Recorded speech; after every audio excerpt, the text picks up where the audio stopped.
Всем привет! Рада видеть вас на канале Блеск. Сегодня я продолжаю тему шитья штор. Если прошлое видео было посвящено рулонной шторе, то в этом я покажу, как сшить римскую. Похожи они тем, что обе поднимаются и опускаются, а также имеют длину до подоконника.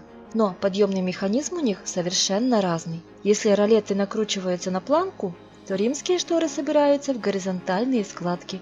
В последнее время их популярность растет. Они симпатичны и удобны, облегчают доступ к подоконнику, и чтобы полить цветы, не нужно путаться в метрах ткани портьер.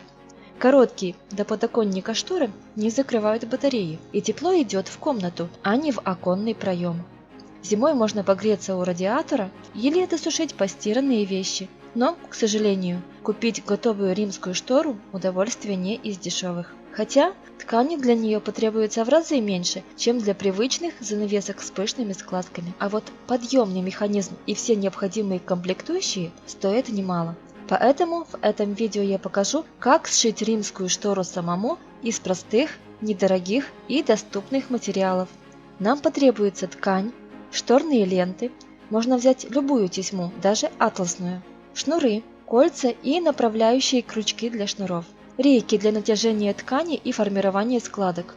Я взяла штапики. Можете подобрать декоративные элементы для украшения шторы. А теперь обо всем подробнее. Первый этап. Определяем размер полотнища шторы. Для этого проводим замеры окна. Римские шторы крепят на раму окна, в проем окна и с внешней стороны откосов на стену. Я использую последний вариант, потому что зимой на стеклопакете может собираться конденсат, штора будет намокать и заплесневеет. Ширина шторы в этом случае должна быть больше ширины оконного проема и перекрывать откосы на 5-10 см с обоих сторон, смотря насколько выступает подоконник. Высота шторы равняется расстоянию от карниза до подоконника или чуть больше, до батарей. Второй этап. Чтобы построить выкройку, нужно понять принцип действия подъемного механизма. Римская штора представляет собой прямоугольное полотнище, которое разделяют по высоте на складки. Для этого с изнаночной стороны пришивают ленты, которые играют роль кулиски для реек. Эти рейки держат натяжение ткани и формируют ровные горизонтальные складки при подъеме шторы. Чтобы штору можно было поднять, на кулиске пришивают кольца или петли в 3-4 столбика. Значит, на каждой кулиске будет по 3-4 кольца. К нижним кольцам привязывают шнуры и направляют их вверх, пропуская через остальные кольца. На карнизе, напротив каждого шнура, крепится направляющее кольцо или крючок. Шнуры продевают через них и выводят в одну сторону, по пути продевая их в соседние кольца карниза. Теперь, если потянуть за все 3 шнурка, они начнут поднимать рейки, начиная с нижней. Количество и размер складок зависит от высоты окна. Рассчитать их вы можете по этой таблице. Но можете брать и свои величины. Главное помнить, что в поднятом состоянии расстояние между складками уменьшается вдвое. Итак, чертим схему. Рисуем прямоугольник, штору в соответствии с замерами. Сверху, снизу и с боков прибавляем припуски на швы. От верхнего края отступаем 5 см и намечаем линию верхней рейки. Отмеряем от нее вниз ширину складки, в моем случае 22 см, и чертим линию второй рейки. В моей шторе их будет 7. Снизу на шторы обычно делают более широкий загиб на изнаночную сторону, чтобы получился карман для утяжелительной планки. Она должна быть шире и тяжелее, чем остальные рейки. Но я это условие пропустила. Моя римская штора ровным краем не заканчивается и утяжелителя вообще не имеет. Во-первых, 7 штапиков достаточно весит. Во-вторых, к высоте полотна шторы я добавила 40 см для декорирования низа изделия, а это тоже прибавка к массе. Третий этап. Раскрой ткани. Ткань для таких штор выбирают разную. И тонкую, чуть ли не тюль, которая пропускает свет, но защищает от посторонних взоров, и плотную, чтобы не пропустить даже солнечные лучи в комнату. Я использовала одно из полотнищ занавески, которое висело на окне раньше. Если использовать шторную ткань, боковые стороны подгибать не нужно, края уже декоративно оформлены. Значит, припуски на боковые швы мне можно не делать. Мое полотно имеет ширину 1,45 м. Чтобы перекрывать откосы окна, ему не хватает сантиметров 16. Поэтому с обеих сторон я пришью полоски по 8 сантиметров. Они контрастного цвета и будут играть также декоративную роль. Дальше на изнаночной стороне ткани намечаем линии загибов и швов.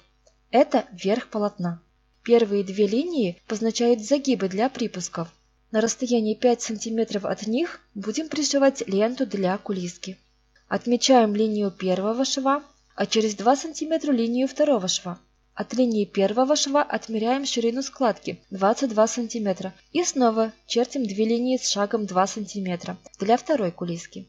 Всего их я наметила 7 штук. От последней отмеряем 60 см для декоративных элементов. Остальные 4 см это припуски на швы. Мы загнем их наизнанку. Четвертый этап. По этой линии на расстоянии 2 см от края ткань загибаем на изнаночную сторону и проглаживаем линию сгиба утюгом. Потом заворачиваем еще раз и снова проглаживаем. Мы спрятали обрезанный край ткани в двойной загиб. То же самое проделываем и с верхним краем.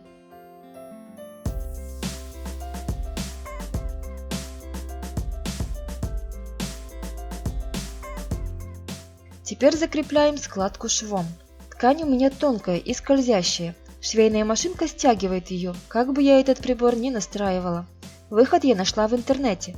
Оказывается, если подложить под ткань бумагу, то проблемы удастся избежать. Удобно использовать бумагу для оклейки окон или нарезать на полоски ватман, в крайнем случае формат А4. Если есть дети, то в доме можно найти килограммы использованных альбомов. Но вот газеты и тонкая ксероксная бумага не подойдет, она сминается и не держит натяжения. Прострочив верх и низ шторы, отрываем бумагу. Теперь обрабатываем боковые полоски. Края загибаем в середину приблизительно на 1 см и заглаживаем утюгом.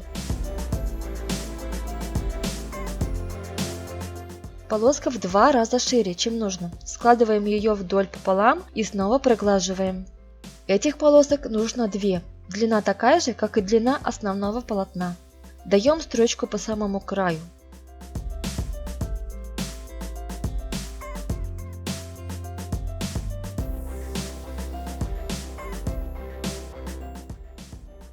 Теперь пришьем боковые полосы к шторе, располагаем их швами к центру. Меняем верхнюю нить под цвет основной ткани. Край шторной ткани накладываем на край отделочной полоски и пристрачиваем. Повторяем действие с другой стороны.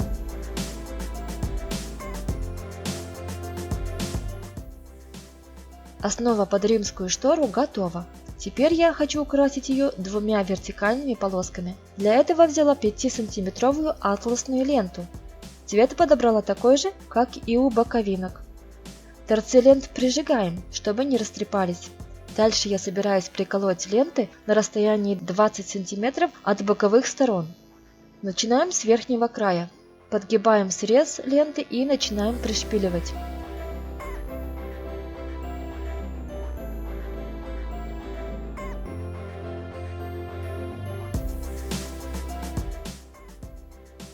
Последнюю булавку вкалываем на уровне самой нижней рейки.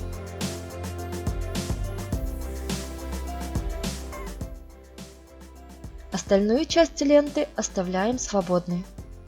Меняем местами нити в швейной машине, чтобы цвет верхней нити совпал с цветом ленты. Я не забываю подкладывать под низ бумагу. Пришиваем вверх и разворачиваем полотно.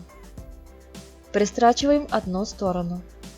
Доходим до последней булавки и обрезаем нити. Пристрачиваем вторую сторону. Лист уже можно оторвать. Аналогично поступаем со второй лентой. Вот что получилось. Это лицевая сторона. Пятый этап. Приступаем к оформлению изнаночной стороны. Будем пришивать кулиской для реек. Берем ленту, предварительно подшиваем концы. Прикладываем ее к линии шва. Если это атласная тесьма, то располагаем ее глянцевой стороной вниз, Так она меньше будет скользить, и машина лучше будет продвигать материал. Прикалываем шпильками по всей длине. Концы должны не доходить до края шторы около 1 см. Нижняя нить машинки под цвет основного полотна, поэтому начинаем строчку не от самого края, а от линии соединения бордовой полосы и основной материи. Дошиваем до атласной ленты, которая крепится на лицевой стороне. Поднимаем лапку и протягиваем полотно и нити через ленту. Опускаем лапку и шьем дальше, до следующей ленты. Опять пропускаем ее и дошиваем до бордовой вставки. Эти пропуски мы прошьем позже, когда поменяем нижнюю светлую нить на вишневую. Иначе строчка контрастной нитью на лентах будет слишком выделяться. Дальше совмещаем другой край ленты со второй линией и пристрачиваем так же, как и в первый раз. Для кулиски лучше подходит более плотная тесьма, например, шторная. Она прочнее, но ширина 2,5 см мне показалась для штапиков недостаточной, а 5-сантиметровая шторная лента слишком широка. Среднего же варианта в нашем городе я не нашла. Пришлось взять атласную тесьму. Они бывают и 3, и 4 см. Это позволило пришить ленту дугой, чтобы штапик свободно разместился в кулиске, не цеплялся, не затягивал нити полотна и не выступал ребром на лицевой стороне, как тут. Я хотела, чтобы штора в опущенном состоянии была прямой и ровной. Но если ребрышки на фасаде вам нравятся, то берите шторную ленту шириной 2,5 см и пришивайте плоско, без напуска. Когда пришили все кулиски, нитки, протянутые поверх декоративной ленты, обрезаем и перетягиваем наизнанку. Тут их закрепляем узлом.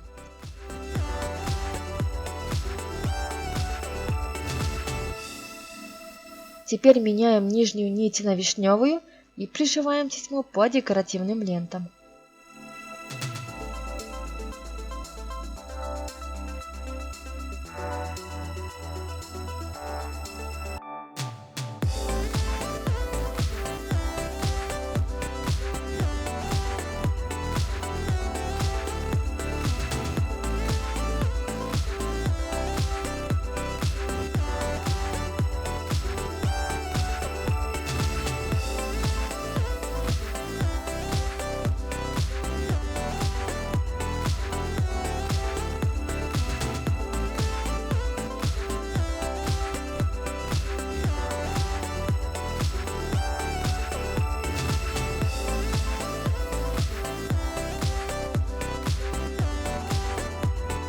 Вот что получилось на изнаночной стороне.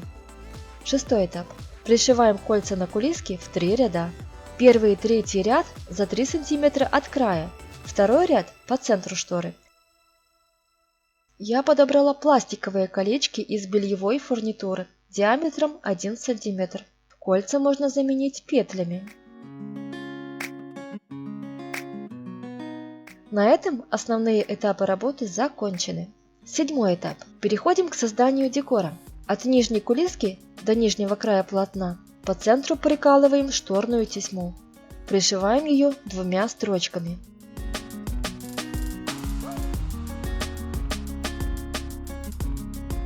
По низу шторы я пришью бахрому.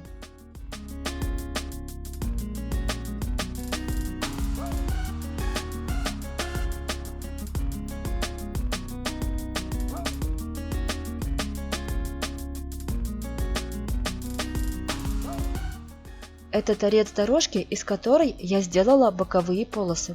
Заутюживаем линию среза на изнаночную сторону. Подворачиваем еще раз и опять проходимся утюгом.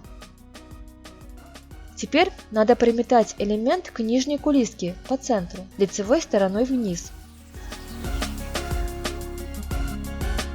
Переворачиваем изделие лицом кверху и прострачиваем поверх шва кармана.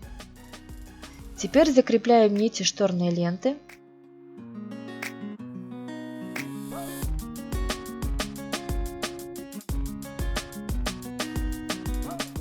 И стягиваем низ полотна.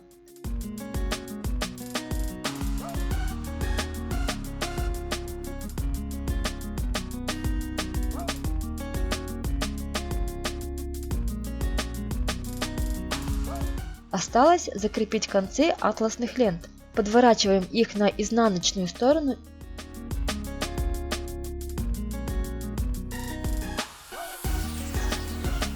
и пристрачиваем к ленте кармана. И последний этап. Собираем всю конструкцию. Помещаем рейки в карманы.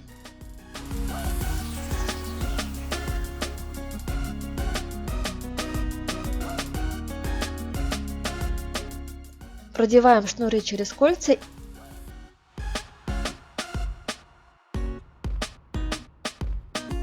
и привязываем к самому нижнему кольцу.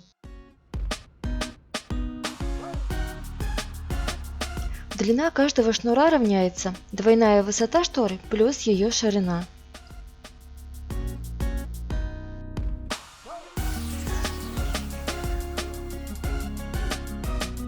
Обычно римскую штору цепляют на специальный карниз с помощью липкой ленты Velcro. Как сделать такой карниз из деревянного бруса, я покажу в следующем видео, а эту штору я повешу на обыкновенный трубчатый карниз.